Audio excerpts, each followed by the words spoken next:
Olá pessoal, tudo bem? Vamos aqui continuar nossos estudos de administração de materiais e hoje a gente vai tratar de operações com almoxarifado. Está escrito errado aqui, vocês me perdoem, aqui está escrito corretamente. Isso faz parte na nossa disciplina de administração de materiais. A gente está finalizando uma das unidades, aí iniciando uma outra unidade, unidade 2. Bom, o livro base que nós estamos utilizando é o Marco Aurélio Dias, né? É um livro bastante utilizado na área, um clássico, editora Atlas, e eu estou usando a 5ª edição.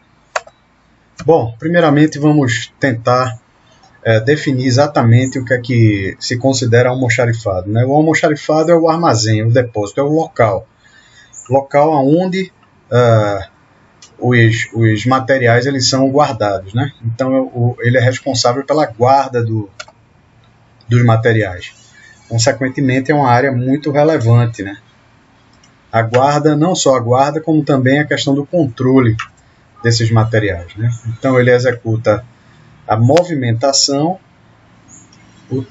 e o transporte interno de cargas. Interno, estamos falando de administração de materiais. Sistemas de armazenagem responsáveis pelas operações de almoxarifado exercem influência sobre os custos de operação, qualidade dos produtos, ritmo do trabalho, acidentes, desgaste de equipamentos e quantidade de problemas administrativos. Eu creio que não haja nenhuma dúvida, né? Em relação a custos, através das operações de almoxarifado, é possível, por exemplo, através do controle adequado dos estoques, você reduzir custos relacionados a transportes, né, e, consequentemente, os custos totais. Possível também melhorar a qualidade do produto na medida em que a guarda adequada dos materiais vai conduzir também a um melhor uso desses materiais. O ritmo do trabalho, né, a manutenção do ritmo do trabalho. Redução de acidentes, se o almoxarifado, as operações relacionadas a ele, são bem conduzidas, então a gente vai conseguir reduzir níveis significativos de acidentes de trabalho. Desgaste de equipamentos e quantidade de problemas administrativos que também podem ser resolvidos, sanados, na medida em que nós consigamos fazer uma boa gestão de almoxarifado. Bom, dois pontos são importantes. Primeiro, a eficiência do sistema que se pretende e o capital necessário para a sua implantação. Isso vai estar diretamente relacionado com o tipo de sistema escolhido. Veja só, uma empresa ela só pode escolher um sistema que seja compatível com o seu padrão de capital. Então, não convém imaginar que uma empresa de pequeno porte vá fazer um investimento muito significativo em armazéns, porque isso implicaria num custo muito alto, um custo operacional muito alto, que muitas vezes uma empresa de pequeno porte não tem condições de suportar. Nem é conveniente, tá? Então, há que se compreender qual o nível de eficiência desejável para aquele negócio. Os problemas e características de um sistema de almoxarifado dependem do tipo de material a ser armazenado. Logicamente, se você trabalha com algum material que é inflamável ou um material, por exemplo, que é tóxico, então isso vai implicar, ou que precisa a manutenção de uma determinada temperatura muito baixa. Então tudo isso vai implicar em custos maiores para a operação do almoxarifado. Bom, vamos lá, né? Os tipos de materiais, eles são divididos em gases, líquidos e sólidos. Os gases se não forem utilizados em sistemas contínuos, por exemplo, através de fornecimento via dutos, sistema de dutos, devem ser manipulados em contenedores adequados e resistentes à pressão. Isso é fundamental para que se evitem transtornos, explosões relacionadas ao manuseio. Líquidos, armazenados e transportados em sistemas adequados à sua utilização mais econômica. Os líquidos, eles podem ser líquidos que tem propriedades que são relativamente simples de você manusear, como, por exemplo, água, ou podem ter outras características, como, por exemplo, a questão de ser sensível à luz, ou como, por exemplo, o armazenamento de vinhos, né? O vinho ele é sensível à luz, ou determinados produtos químicos que, com a incidência da luz, ele vai apresentar diferenças de cor, de sabor, né? Ou de propriedades que ele se disponha a resolver, né? Os sólidos permitem uma maior variedade de métodos de manuseio. Eles são mais flexíveis do ponto de vista da gestão do almoxarifado, né? Das formas de empilhamento, de organização, de layout. Então, os sólidos eles dão mais possibilidades do que os líquidos e os gasosos. Bom, os materiais também eles podem ser não corrosivos e imunes à ação da luz e calor. Então, nesse caso, eles são mais simples de manusear. Ou eles podem ser mais complexos e exigirem uma climatização, né, um ar-condicionado, controle de luz, temperatura, umidade, entre outras exigências. Então, aí você torna mais complexo e, consequentemente, se é mais complexo, é mais caro, né? Então, a tendência aqui é a gente ter custos maiores quando a gente trabalha com produtos de maior complexidade. A quantidade de material em estoque também pode ser um fator determinante na escolha de sistema de equipamentos a serem utilizados. Ora, se a gente vai precisar utilizar, por exemplo, empilhadeiras, guinchos, né, e outros sistemas aí de movimentação de material dentro. Isso vai depender também do tamanho do armazém. Bom, o capital disponível para a implementação de armazenagem exerce influência sobre a escolha de equipamentos e rendimentos, fatores de produção, como mão de obra, material e maquinários. Isso é um aspecto bastante simples, que deve-se entender que aquilo que eu já havia falado, o tamanho do capital da empresa vai ser determinante na sua capacidade de investimento em armazenagem. Eliminação de manuseios desnecessários, isso é muito importante, né? Quanto mais manuseio, maior a chance de você ter avarias durante esse processo de manuseio. Consequentemente, a ideia é manusear o mínimo possível. Um grande investimento pode ser justificado por redução nos custos operacionais, ou seja, só vale a pena a que se fazer análise fazer um grande investimento em armazenagem se no curto ou no médio prazo você conseguir um ganho significativo na redução dos custos operacionais totais. Bom, algumas vantagens de investir em sistemas de armazenagem. Considere-se aqui sistemas de armazenagem são sistemas mais robustos direcionados à gestão do almoxarifado. Então a gente está falando aqui de automatização, né? De automação de armazéns. Essa automação feita a partir da redução significativa do uso de mão de obra, na medida em que você troca homens por equipamentos. Isso implica na reformulação de layout e reduz a necessidade de pessoal. O melhor aproveitamento de matéria-prima a partir da redução de perdas, né, perdas devidas à movimentação mal feita, né, ou desnecessária de materiais. Consequentemente, uma movimentação mais adequada implica em uma redução significativa das perdas. A redução das despesas de supervisão, na medida em que você troca pessoas por máquinas, você vai trocar burocracia por manutenção, né? Só que a manutenção acaba sendo bem mais barata do que a burocracia.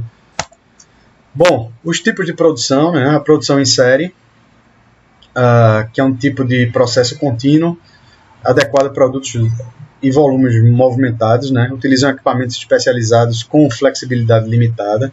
É a típica produção que é feita a partir das linhas de produção, mas o maior exemplo seriam as linhas de produção fordistas, que trabalhavam a ideia de produção em série, né? Então, grande utilização de mão de obra era o que se utilizava à época. Depois disso, essa utilização intensiva de mão de obra passa a ser, em alguns segmentos, trocada pelo que se chama produção por processo, em que você tem uma quantidade menor de pessoas dentro da linha de produção, entretanto com altos graus de automatização. Então essas linhas são linhas que você tem uma quantidade menor de pessoas, mais qualificadas.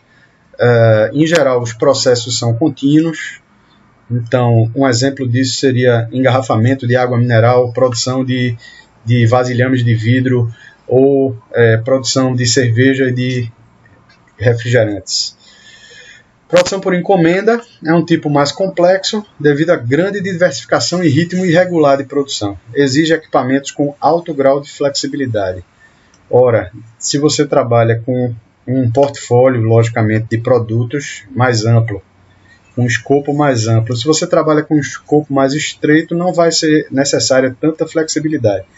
Mas se você tem um escopo amplo de produtos e possibilidades, né, para customizar esse produto, então ele certamente vai demandar aí, um nível de flexibilidade de equipamentos maior, né? E também os armazéns eles vão precisar uma estruturação mais robusta, mais importante, né, nesse aspecto.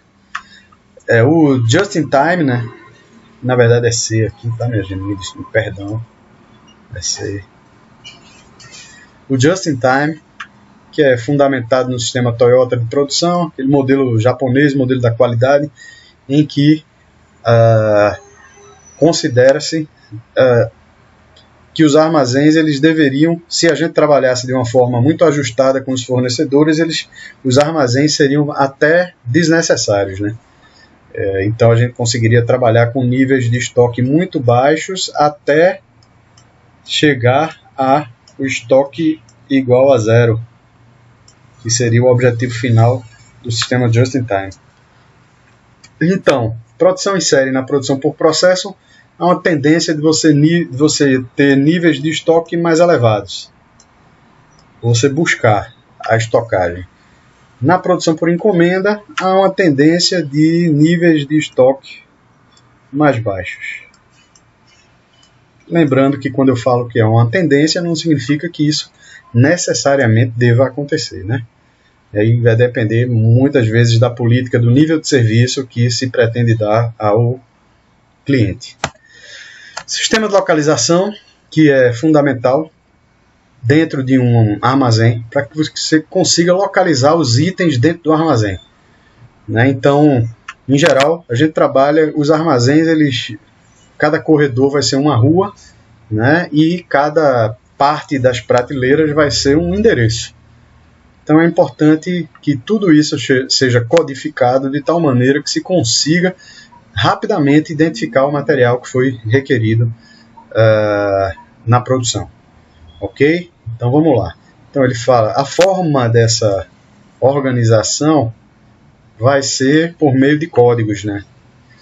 Então, essa localização, cada endereço dentro do armazém vai receber um código e, consequentemente, na hora que o produto está no endereço, você consegue facilmente localizar. É importante também que o sistema, né, ele esteja sempre atualizado e que os materiais eles estejam sempre nos locais devidos. Bom, quanto à localização dos materiais, é importante nós vermos aqui, a gente vê que existem um tipo de armazém aqui em que você tem circulação livre, então aqui está tudo aberto, né? Nesse outro sistema aqui você tem uma parte de circulação e aqui você tem o sistema drive-in, né? Entra pelo corredor e sai pelo mesmo corredor. Entra pelo corredor e sai pelo mesmo corredor. Aqui você tem mais segurança, né? Afinal de contas aqui o armazém está menos vulnerável, né? Em geral, você vai ter uma área do armazém que vai ser a área administrativa do armazém, que, se possível, deve ficar numa posição até mais elevada. E aqui, muito provavelmente, será as docas, entrada e saída de material. E aqui os caminhões eles vão ficar estacionados. Então aqui um outro sistema em que você percebe claramente aqui, você tem um sistema drive-thru, né, que você pode montar aqui, ó, o equipamento entra por aqui e sai pelo outro corredor. Então desse modo você consegue, por exemplo, estabelecer aqui condições para que, se você usar empilhadeiras, por exemplo, para que elas não se cruzem, não haja necessidade delas se cruzarem nos corredores, né? Aqui, ó, mais uma vez, o escritório. Aqui você vai ter as docas.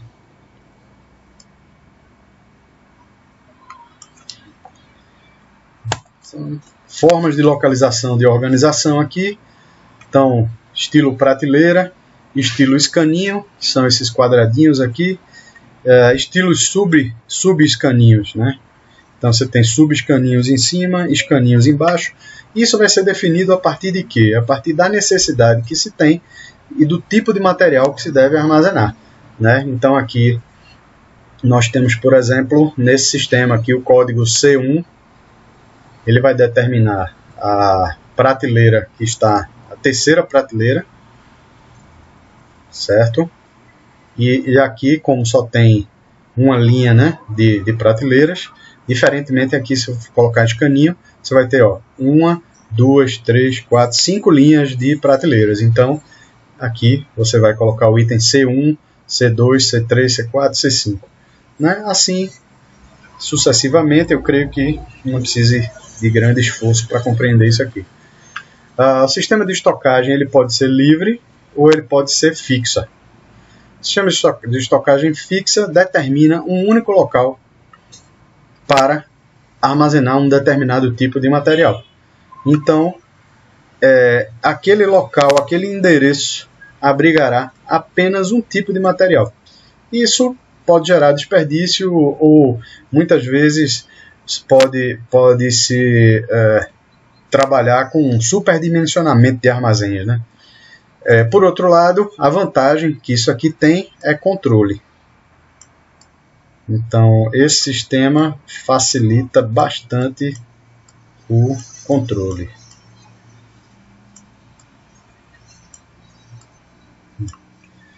Então, o controle vai ser a grande vantagem disso aqui. Já a estocagem livre, não existem locais fixos para os materiais.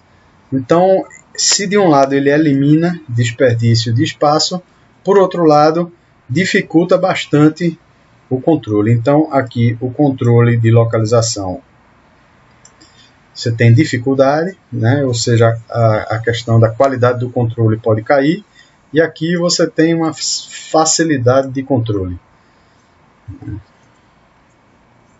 Classificação e codificação dos materiais, né? A ideia é que trabalhem-se códigos, porque os códigos eles vão ser mais facilmente gerenciados por meio dos sistemas. Então, os códigos eles são padronizados hoje em dia, então não há grandes dificuldades. Qualquer softwarezinho simples, muitos até no caso o open source, né, que chama, você consegue softwares gratuitos para controle de estoques e que eles vão ter uma codificação lá, né? Então você pode utilizar, mas vamos falar um pouco dos códigos que existem, né? O objetivo aqui é simples: catalogar, simplificar, especificar, padronizar e codificar todos os materiais que compõem o estoque de uma empresa. Viabilizam um controle eficiente dos estoques através da codificação. Procedimentos de armazenagem adequados e uma correta operacionalização do almoxarifado também. Os códigos possibilitam isso. Não significa que codificar significa que você vai resolver tudo, não. Codificação é elemento do processo de gestão do almoxarifado. Em geral, os códigos eles têm, logicamente, um significado, né? Cada número no código ele tem um significado. A partir do momento você, através da leitura do código, você consegue ter a exatidão de quais são as características daquele material. Além de agrupados, os materiais devem ser ordenados de modo a garantir que materiais que podem danificar outros sejam devidamente separados. Então, isso é a organização do armazém. Então, primeiro, agrupá-los de acordo com características, isso dá um sentido lógico ao processo de armazenagem. Por outro lado, também você não deve colocar um produto que possa danificar um outro próximo dele, né? Um exemplo aqui, vamos imaginar um supermercado para facilitar aí a compreensão. E imagine que aqui você coloca na prateleira de baixo, você coloca feijão, e na prateleira de cima você coloca inseticida, né?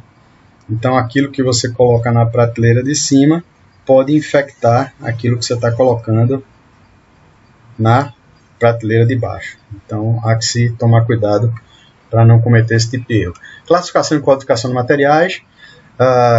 O código deve representar todas as informações relativas ao material, certo? Então vamos ver aqui, alfabético, alfanumérico, numérico, decimal. Então vamos lá, alfabético, apenas letras, em desuso devido à sua limitação, e você teria que gerar uma grande quantidade de caracteres para poder fazer a codificação deles, né? Então não é legal.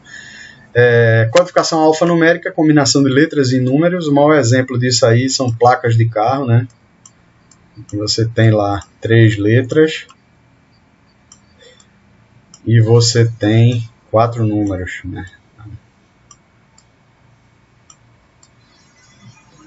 Então isso possibilita uma combinação enorme de códigos. Então aqui você consegue abarcar aí uma grande quantidade de veículos, no caso de placas de carro.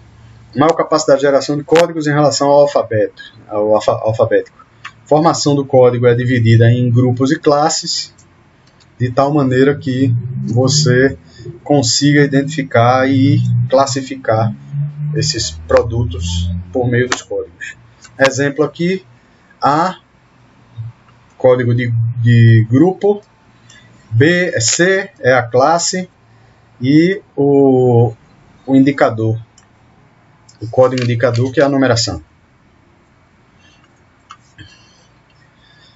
Sistema de codificação decimal utiliza apenas números na formação de códigos. É simples, sendo hoje mais utilizado. A formação de código é dividida em grupos e classes, certo? Então, por exemplo, uma concessionária de automóveis pode colocar A, veículos novos, B, veículos usados, C, oficina. Então, com base nessa primeira classe, o primeiro grupo, aí carros novos, aí pode ter classe 1, luxo, classe 2, populares, ou classe grupo A, B, C, classe A, AB, AC, por exemplo. Então você teria aí condição de você formar um código identificando quais são as classes e o significado, né, dos grupos e classes e dos itens. Exemplo de divisão de grupos, aí no caso de uma decimal, né, de uma escala decimal. Então, 0,1 é matéria-prima, 0,2 óleos, combustíveis, 0,3 produtos em processo, 0,4 produtos acabados, 0,5 material de escritório, 0,6 limpeza. Então, toda matéria-prima vai começar com 0,1. Né? Aí, no caso, o 0,5 é material do escritório. Ele dá um exemplo da formação de um código. O item é lápis. Então, lápis 0,1 está dentro de material do escritório 0,5. Então, esse código já receberia aqui 0,5 01.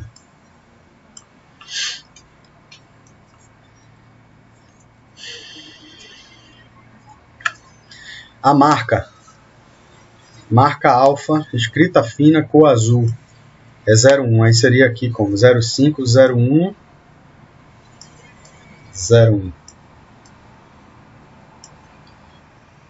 No caso, a caneta esferográfica é 02, né? Então vamos usar esse aqui. 05, 02, 01. Seria, ó, caneta esferográfica 05, 02 da marca alfa, que tem escrita fina e é da cor azul. Ok, então isso aí é a formação de código. Você tem um sistema da Federal Supply Classification, em que é um código numérico, só que ele estrutura. Aqui o grupo são os primeiros 2 dígitos, classe são os 2 dígitos seguintes.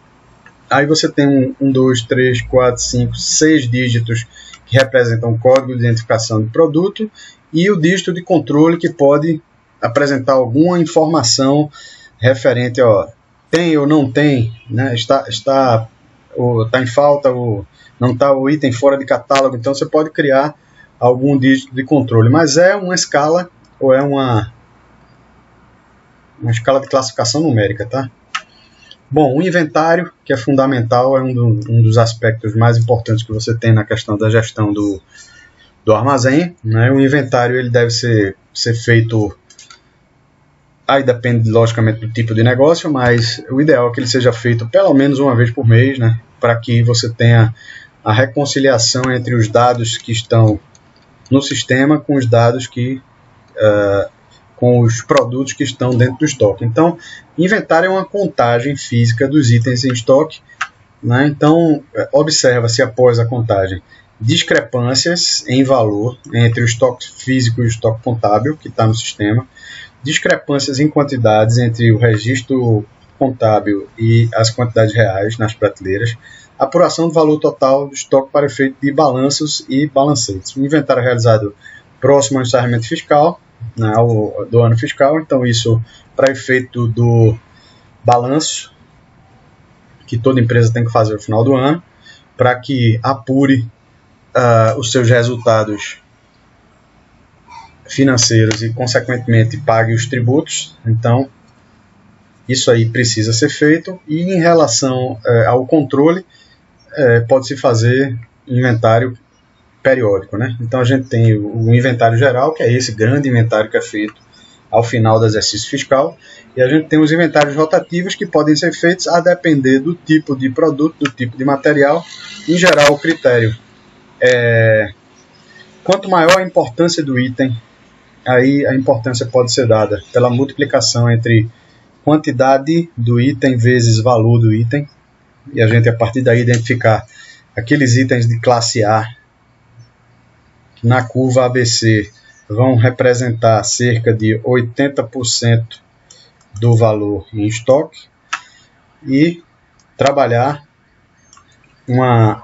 com inventários mais frequentes para esses itens e inventários menos frequentes para outros itens, né? Então, isso vai depender do tipo de atividade, mas o fato é que o inventário ele é de fundamental importância para a questão do controle dentro do armazém. O inventário físico ele necessita planejamento, então há necessidade de se fazer uma convocação, definindo quem vai fazer, data, horário, local, fornecimento dos meios de registro. Então, hoje se utilizam equipamentos, né, que são aquelas pistolas de contagem, mas se não há, é necessário que sejam fornecidas as fichas para a contagem.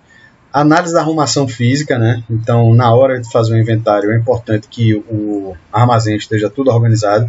Método de tomada de inventário e treinamento, de que forma vai ser utilizado. O cut-off para documentação e movimentação de materiais a serem inventariados, ou seja, qual vai ser a data, até que data a gente vai considerar a contagem dos itens. Inventário físico, convocação, em geral, isso é relativo, tá? Coloca aqui no mínimo 2 equipes para a primeira contagem, que são os reconhecedores, e uma para a primeira e outra para a segunda contagem, que são os revisores. Isso é o mínimo que se faz em relação ao inventário. Como falei, depende muito do valor do que está sendo estocado. A lista de convocação deve ser distribuída com antecedência para cada funcionário que irá participar do inventário, contendo instruções e esclarecimentos. Cartão de inventário, ou seja, onde serão feitos os registros com partes destacáveis para contagem e recontagem. É importante que quem está fazendo a recontagem não saiba quanto foi a contagem, né? Porque senão isso provavelmente pode induzir a que a recontagem acabe batendo com a contagem, sem que isso seja de fato resultado da segunda contagem, mas simplesmente um desejo de terminar logo, né? Que muitas vezes acontece quando se está trabalhando com esse tipo de atividade. Podem ser impressos em cores distintas, isso aí depende da empresa, né? Ela pode diferenciar por cada classe de produto ou cada grupo de produto tem uma cor diferente de formulário para evitar depois no fechamento. São preenchidos antes da fixação nos lotes a serem inventariados. Aqui são exemplos, tá?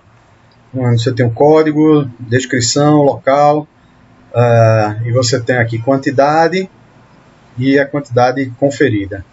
Depois, na segunda contagem, quantidade e quantidade conferida. Primeira, né? Aqui apontando aqui, primeira contagem, segunda contagem, terceira contagem. Em geral, quando a primeira contagem bate com a segunda, não há necessidade de uma terceira contagem, né? É necessário que as áreas e itens de estoque sejam arrumadas para o inventário, de maneira que seja fácil de contar, né? Então, agrupar itens do mesmo tipo é uma possibilidade. Corredores devem ficar livres para a movimentação dos inventariantes. Produtos que não serão inventariados devem ser isolados para que não misture. E equipamento de apoio deve ser providenciado, como escadas, balanças e equipamentos de movimentação, mais uma vez para facilitar o processo de inventário. O cut-off, procedimento fundamental no processo de inventário, registro com todos os detalhes de saídas, entradas e requisição e devolução de materiais. Então, até um determinado período, né, até uma determinada data. A partir dali, não são mais considerados esses processos. Então, é recomendável que não haja movimentação do estoque durante o inventário. Se houver movimentação de estoque, o controle deve ser ainda mais rígido, para evitar a contagem em dobro, ou que algum item não seja contado, né? Contagem de estoque, os lotes devem ser identificados com talas de identificação, para que sejam diferenciados. Todo item sujeito ao inventário deverá ser contado no mínimo 2 vezes. Se a segunda coincidir com a primeira, considere-se o inventário feito, já havia comentado isso corretamente. Caso contrário, uma terceira contagem é feita por uma outra equipe, né, para que nenhuma equipe force a barra para que os números batam, né, que pode acontecer, certamente aconteceria se o grupo tivesse com muita vontade de ir embora ou, né, assim, quisesse mostrar para a chefia que trabalha bem, né? Então, muitas vezes há essa forçação de barra. As equipes de controle de estoque devem justificar as variações percebidas entre os registros e as contagens físicas. O inventário é consolidado no controle de diferenças, que vai mostrar um índice somatório, né? No caso lá. E a política de estoque só vai determinar quais são os limites aceitáveis, né, em relação à variação entre a contagem física e a representação contábil. Sendo aprovado o ajuste das eventuais diferenças, é finalizado o processo com a consolidação do registro contábil de acordo com a contagem física. Então, a partir daí, contabilizam-se as perdas e zera-se aquela quantidade de estoque. Então, fica tudo como sendo a contagem física, né, a partir daquele momento. Isso aqui é um exemplo, né? Você tem o código, a descrição, a unidade em que se encontrava, valor unitário, o estoque Cardex, o estoque de inventário, a diferença, valor observado. Então, digamos que aqui deu uma diferença de menos 10. Nesse outro item, uma diferença de menos 15. Aí, no total, vai ser menos 25.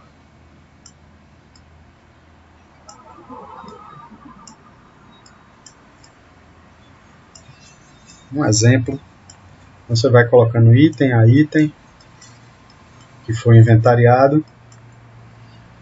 Aqui quantidade de diferença e aqui o valor da diferença. Digamos que cada um custasse R$10. Então 10 vezes 10, que seria menos 100.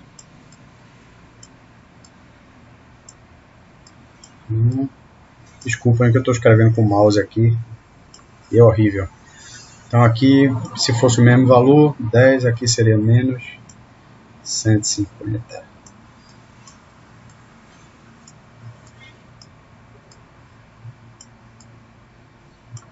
Ok, é a mesma coisa aqui, seria menos 250.